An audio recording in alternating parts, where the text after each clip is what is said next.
നമ്പ്യ എബ്രാഹിം കുട്ടി cycle ready.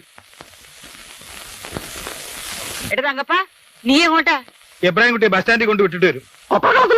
ആ കൊപ്ര. അതെന്തിനാ? അതൊക്കെ പിന്നെ പറയാം, വേഗം ചെന്നാട്ടെ. തങ്കപ്പ, നീ പെട്ടെന്ന് ഇങ്ങോട്ട് വരണം. തൊഴുത്തിൽ ചാണം വാരാനുണ്ട്. ഒത്തിരി ദൂരം പോണോ? അടുത്താ. കൊപ്രക്കളത്തില് കൂലിപ്പണിക്ക് പോവായിരിക്കും അല്ലയോ? അല്ല, ആ അതെ അതെ. എന്റെ പൊന്നു ചേട്ടാ, ചേട്ടന് കഷ്ടകാലമാ. ആ കണ്ണിച്ചോരില്ലാത്തവന്മാരാ പണിയെടുത്ത് ചേട്ടന്റെ നട്ടല് റബ്ബറാകും. താനേ സൈക്കിളിൽ വിട്ടിയാ മതി. അല്ല, പറഞ്ഞതേ ഉള്ളൂ. ആ, ഇപ്പോഴാ ഞാൻ ശ്രദ്ധിച്ചത്. എന്റെയും ചേട്ടന്റെയും ശബ്ദം ഒരുപോലെ ഇരിക്കുന്നു. എന്റെ നാടെവിടാ? കായംകുളത്താ. ആ പണ്ട് ഞാൻ അതിലേക്ക് വന്നിട്ടുണ്ട്. ഓ, ആ ചേട്ടന്റെ നാടെവിടാ? മുണ്ടക്കയത്താ. ആ, എന്റെ അച്ഛൻ പണ്ട് അവിടെ ചായക്കട നടത്തിയിരുന്നു. സൈക്കിളെ വിട്ടോ?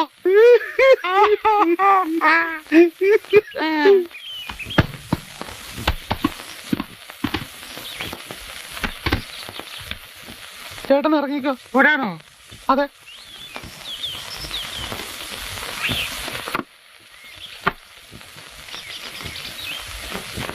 ഇയാളെ ഞാൻ മുമ്പ് എവിടെയോ കണ്ടിട്ടുണ്ടല്ലോ. അവനെ എനിക്ക് മുൻ പരിചയമുണ്ടല്ലോ. ഇല്ല. ഏയ് ഇല്ല.